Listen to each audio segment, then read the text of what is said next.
Hey, my name is Alyssa Nessler, and I'm going to share my professional journey while relating it to Brafenbrenner's ecological model.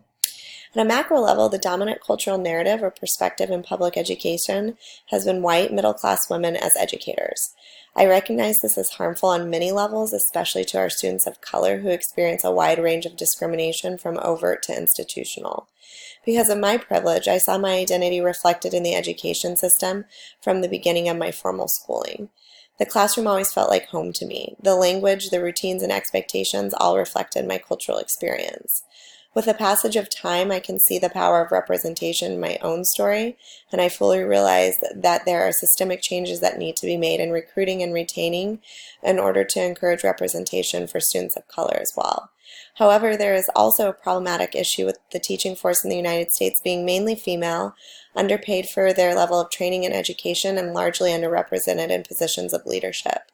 I think this issue contributes greatly to me seeking out positions of advocacy and teacher leadership in order to be able to push for change.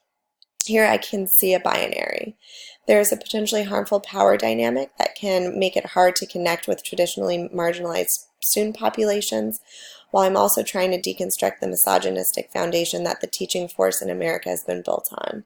I can see myself elevated to a cultural position of power here while simultaneously being subverted. As I reflect on my professional journey, it's interesting to investigate how the macro system interacted with the system I was situated in at a micro level to lead me to where I currently am in my career as a classroom educator, as well as my position as a first-year doctoral student at Pacific University.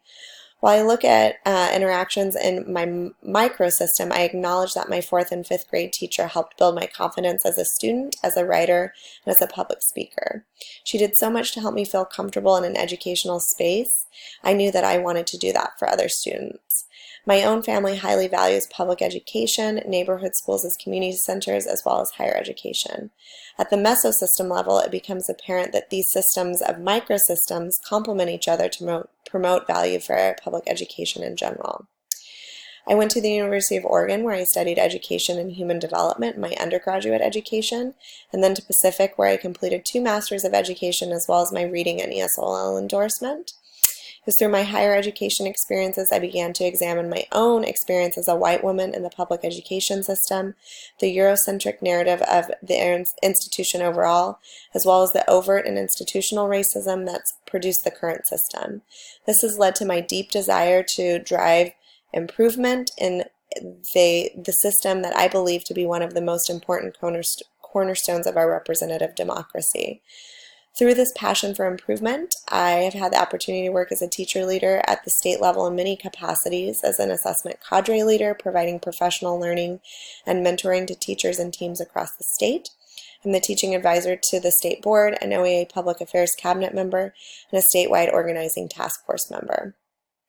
At an exo and chrono level, the state system of funding for public education in Oregon since the passage of Measure 5 in 1990 has led to a growing funding crisis, which contributes to the current crisis of disrupted learning and the political mobilization of teachers across our state.